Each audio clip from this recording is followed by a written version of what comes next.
집까지 몇 정도면?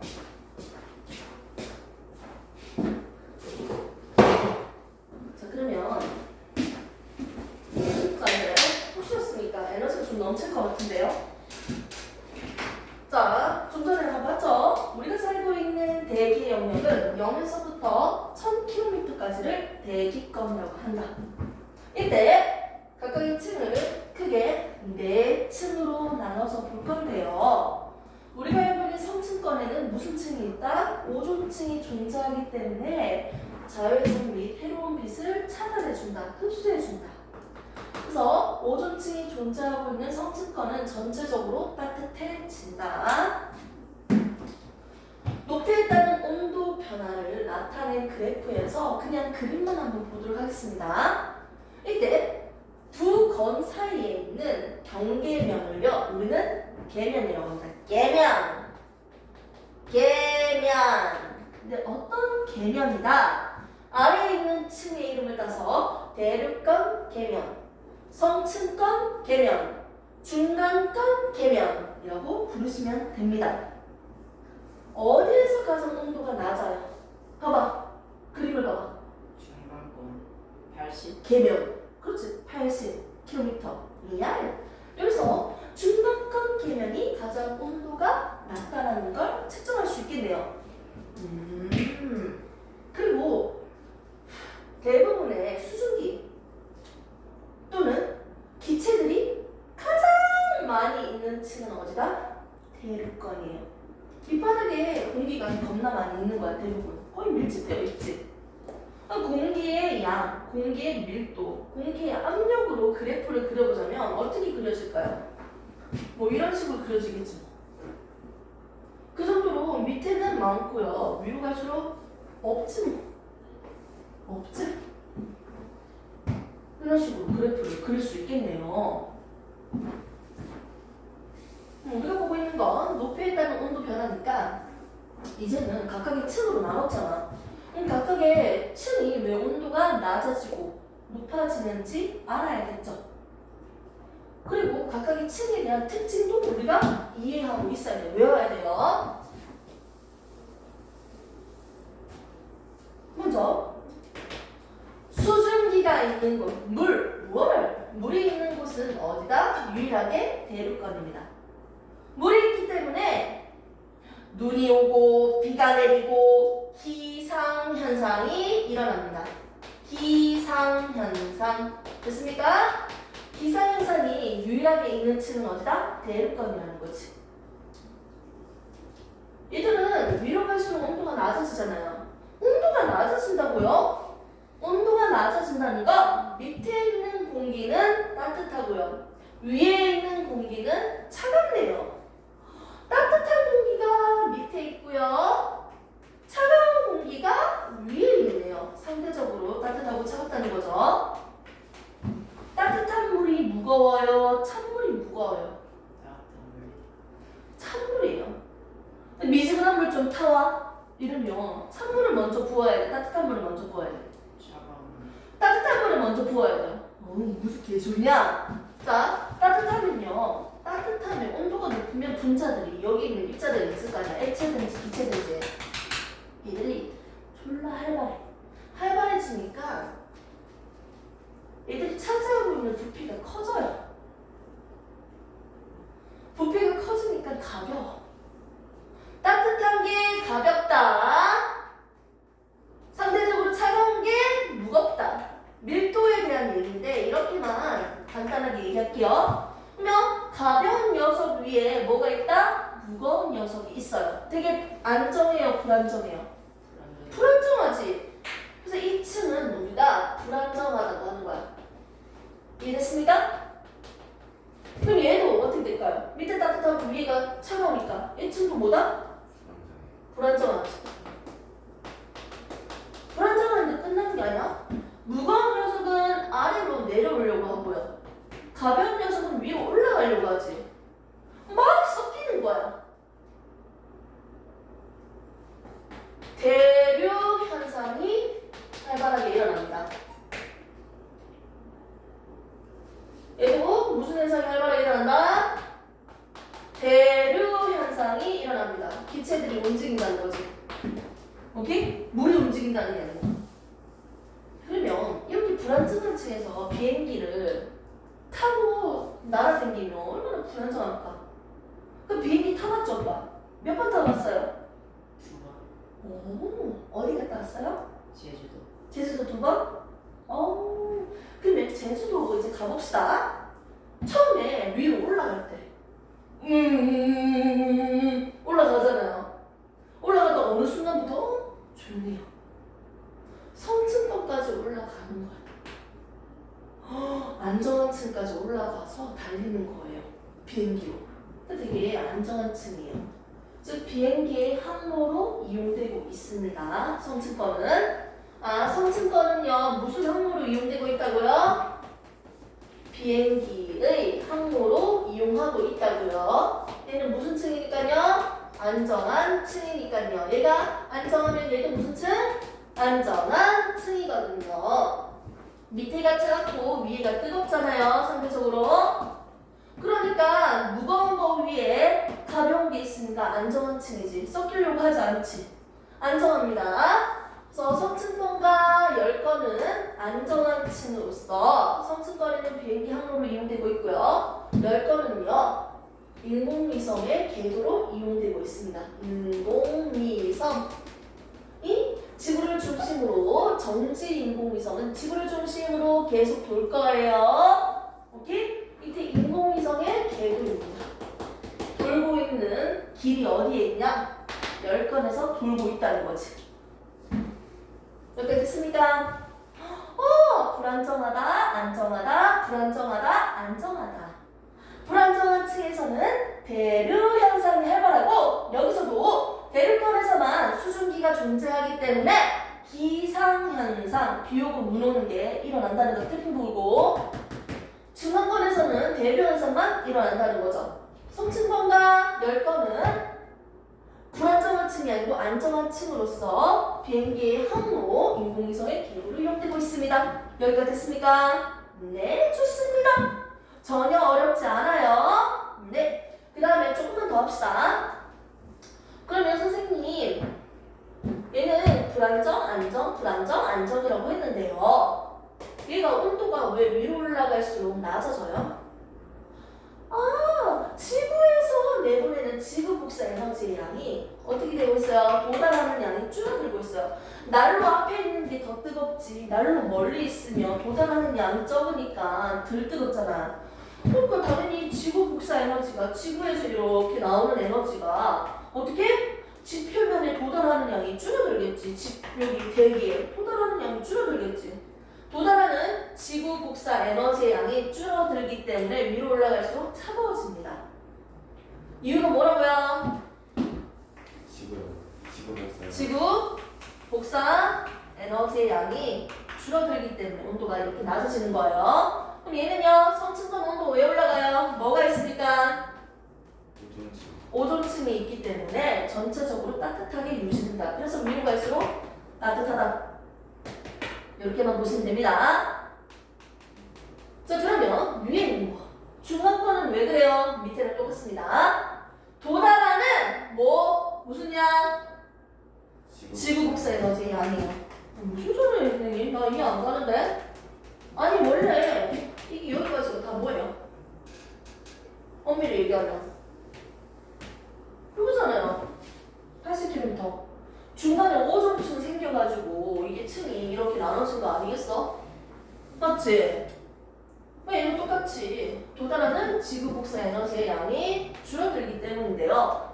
얘는 추가적인 설명으로도 하나 더 할 수 있어요. 오존층에도 흡수됐던 에너지가 있잖아. 즉 오존층에서 보내주는 도달하는 에너지 양이 줄어들기 때문에 온도가 낮아진다 라고 적어도 맞는 말이긴 해요. 학교 선생님이 가르쳐준 지문을 보고 우리가 거기에 맞춰서 정리를 다시 해봅시다. 자, 그 다음에 맨 위에 있는 건 뭐다? 위로 올라갈수록 왜 온도가 올라간다? 태양이랑 가까워지니까요. 도달하는 태양 복사 에너지 양이 많아지니까요. 태양 복사 에너지 양이 많아지니까요. 됐습니까? 그 각각의 건에 대해서 온도 기온 변화가 왜 일어나는지 알고 있어야 되고요. 각 층에 대한 특징도 우리가 외우고 있어야 돼요. 여기서 잠깐 조금만 더 외우셔야 되는데 성층 거는요. 전 이 정도면 선생님 좀 알겠어요. 열권의 특징이 아까 전에도 얘기했지만 왜 열권의 특징이 뭐예요? 공기가 거의 없지. 공기 거의 희박해. 공기가 있어야지 뜨뜻하게 유지할 거예요. 따뜻한 온도로, 높은 온도를 유지할 수 있거든. 따뜻해지거든. 근데 공기가 희박하다 보니까 낮과 밤에 무슨 차이? 온도 차이가 커요. 햇빛이 비추고 있는 낮에는 따뜻하고요. 밤에는 햇빛이 안 비치니까 겁나 추워요. 낮과 밤의 온도 차이가 큽니다. 공기가 희박하기 때문에 이런 특징을 가지고 있고요. 다른 극지역으로 올라가면 오로라를 관찰할 수 있습니다. 되게 알록달록한 색깔들이 위에 항상 보이거든요. 그리고 그 별똥별이 떨어진다는 얘기 들어본 적 있잖아요. 그걸 우리는 유성이라고 얘기하거든요. 그 우주에 있는 암석이 지구로 떨어지는데 지구의 대기와 마찰하면서 색깔이 나타나는 거예요. 불이 나오는 거야. 빛이 나오는 거야. 별똥별, 유성이라고 하잖아요. 그 유성이 중간권에서 마찰하면서 보여요. 유성 단층. 무슨 층? 중간권이에요. 근데 그 돌덩어리가 대기와 마찰하면서 타버리거든? 타면서 빛이 나는데 덜 타고 바닥에 떨어지면 이건 운석이라고 하죠. 운석. 그 운석 겁나 비싸잖아. 억단위 아니야? 내가 알기로는 우리 밭에 운석이 떨어지면 개이득이야. 이거 헛소리 했어요. 뻥은 아니고 다 타면 유석이고요. 덜 타고 떨어진 거는 돌덩어리 운석이라고 얘기하는 거지. 이렇게 해서 우리는 대략적인 특징과 각각의 층 몇 킬로미터까지인지 다 분석해서 봤습니다. 됐습니다? 한번 프린트를 한번 다시 보도록 하겠습니다. 1페이지. 기권과 날씨 프린트를 같이 보세요. 첫 번째. 자, 대기가 분포하는 영역을 대기권이라고 하는데 얘는 1000km까지다. 알고 있죠? 자, 가장 많은 순서는 질산아이. 질산아이니까요. 얘는 대기의 조성이 전체적으로 골고루 78대 21이야. 그런 식으로 비율은 똑같지만 위로 갈수록 공기가 적어지는 거예요. 자, 그 다음 오른쪽. 높이에 따른 기온 변화를 그래프로도 그릴 수 있고요. 밑에 그림으로도 그릴 수 있겠지. 20에서 30km의 오존층이 존재한다. 추가적으로 적었습니다. 됐습니까? 그림 보시면 넘기시고요. 층이 두 개로 그려져야 됩니다. 바로 뒷면 보시면 2페이지 뒷면 보시면 층이 이렇게 두 개로 그려져야 되는데 지금 왜 4개의 층으로 만들어졌다? 오존층이 존재하기 때문입니다. 그래서 4개의 층으로 나눠졌다고 했어요. 그럼 지구에서 우주로 내보내는 에너지를 우리는 지구 복사 에너지, 그리고 태양이 비춰주는 에너지를 태양 복사 에너지라고 하는데 아까 전에도 쌤이 설명을 했죠? 그럼 뭐 지금 정리 다시 하는 거야. 태양이 있고요. 지구가 있습니다. 태양빛. 지구하고 직접적으로 전해집니다. 무슨 에너지? 태양 복사 에너지예요. 이 복사 에너지의 양이 100이라고 한다면 100 중에서 30은 30%지 30은 대기와 지표에서 반사합니다.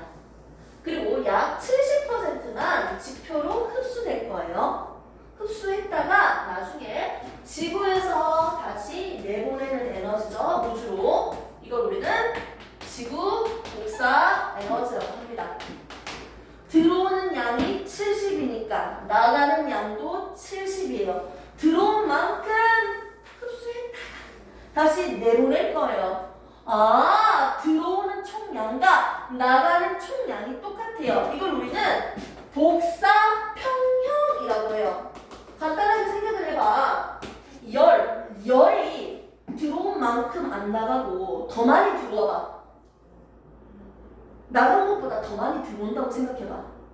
그러면 지구는 점점 뜨거워져요. 안 그래? 내가 얻은 게 더 많으니까 열을 더 많이 받았으니까 뜨거워져야지 점점 맞잖아. 만일 들어오는 것보다 나가는 게 많으면 어떻게 돼요? 점점 차가워져야지. 근데 지구의 온도가 일정하게 유지되는 이유는 뭐야? 복사 평면 때문이야. 들어온 만큼 나가니까요. 평면을 이루고 있는 거지. 맞죠? 그래서 기온이 일정하게 유지되는 이유는 뭐다?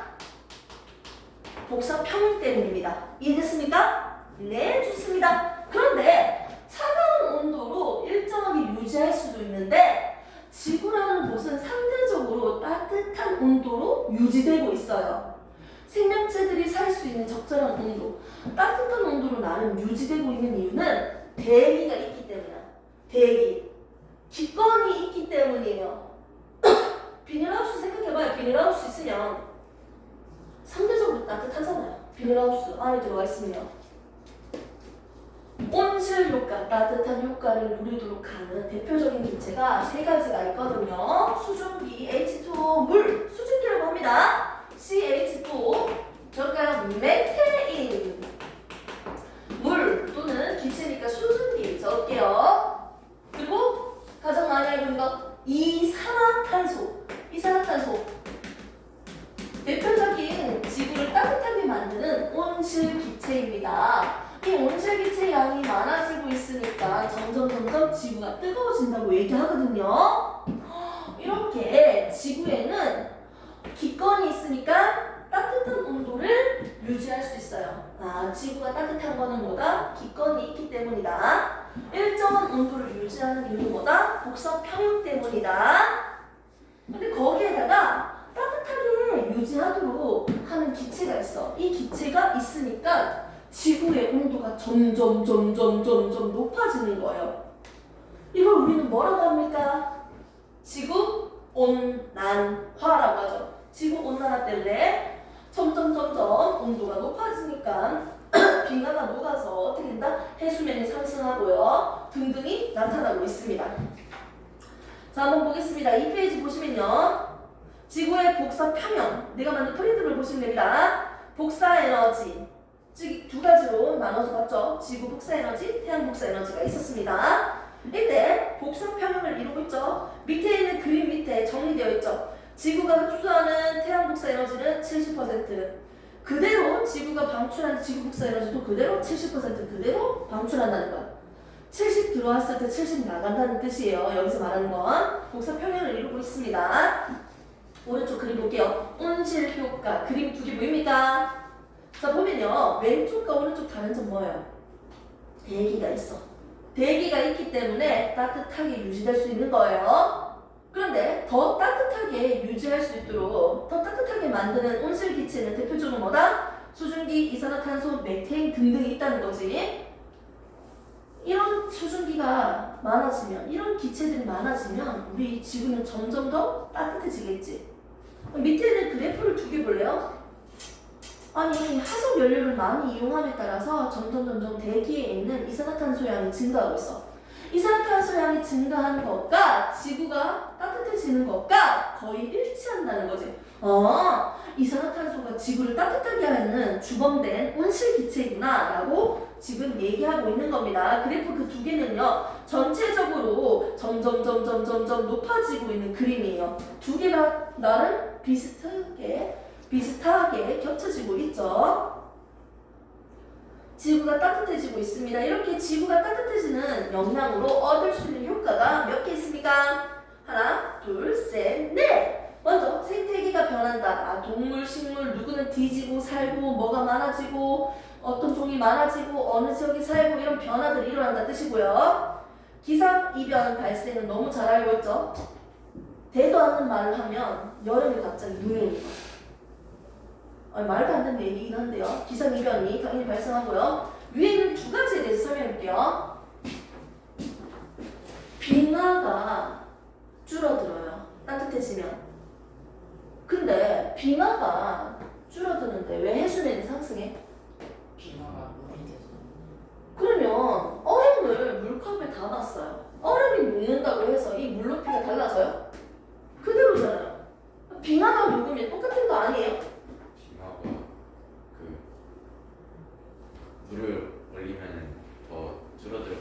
그 물만 특이해가지고 네. 좀 더 납득시키는 이유로 내가 하나 해줄게요. 아니 육지에도 빙하가 있잖아. 눈이 이렇게 위에 쌓여서 얼면 이것도 빙하잖아. 바다에 있는 빙하만 빙하인 게 아니고 대륙, 육지 위에 있는 얼음도 빙하예요. 그럼 육지에 있는 빙하가 녹으면 바다로 흘러 들어오겠지. 그러니까 해수면이 상승하는 거예요. 내 말 이해돼? 진짜? 이해됐어 안 됐어요? 설명해보세요. 그 바닥에도 얼음이 있고 위에도 얼음이 있으니까. 뭐라고요? 오빠 잘하고 있는데요. 조금만 다시 얘기해 줄래? 다시 한번 설명해주세요. 좋습니다. 여기 육지야. 여기는 바다야. 자, 빙하가 여기 바다에만 있는 게 아니잖아요. 어디도 있어요? 육지에도 빙하가 있어요. 됐습니까? 그럼 육지에 있는 빙하가 녹으면 이게 물이 돼서 바다로 흘러오잖아. 그러면 해수면이 상승하지. 물이 더 많이 들어왔으니까. 이해됐어요? 그래서 빙하가 녹으면 해수면이 상승하니까 당연히 육지는 잠기겠지. 안녕? 방금 내가 무슨 말 했는 거 안 들렸지? 어떤 나라를 지칭할 수는 없고요. 제 배. 괜찮아. 야! 알마! 그래도 좀 괜찮아. 유튜브 올리는데 그런 얘기 하면 안 되니까. 양심적으로 내가 살짝 들리긴 했는데 오빠는 눈치채네요? 눈치 빠르네요. 좋습니다. 그래서 지구온난화로 일어날 수 있는 영향을 이렇게 적혀져 있습니다. 사실 이거는 약간 맛보기 수업이고요. 이 부분이 좀 많이 편해요. 근데 다음 시간에 배울 내용이 대기 중의 물이라고 해서 포화 수증기량을 계산하는 게 있는데 이게 사실 겁나 애들이 싫어해. 근데 나를 만났잖아. 오빠는 여기 거저 가는 거지. 편안하게 공부하시면 돼요. 그래서 다음 시간에 배울 내용이 상당히 어렵고요. 계산하는 부분까지 나오기 때문에 제대로 좀 학습을 해봅시다. 그래서 다음 시간까지 2단원을 한번 나갈 거고요. 그리고 그 다음 25일부터는 1단원으로 출발할 겁니다. 우선 이렇게 해서 오늘은 진도를 요 정도만 너무 적은 것 같은데. 아니 너무 많아요. 우선 진도는 잠시 뒤에 결정할게요.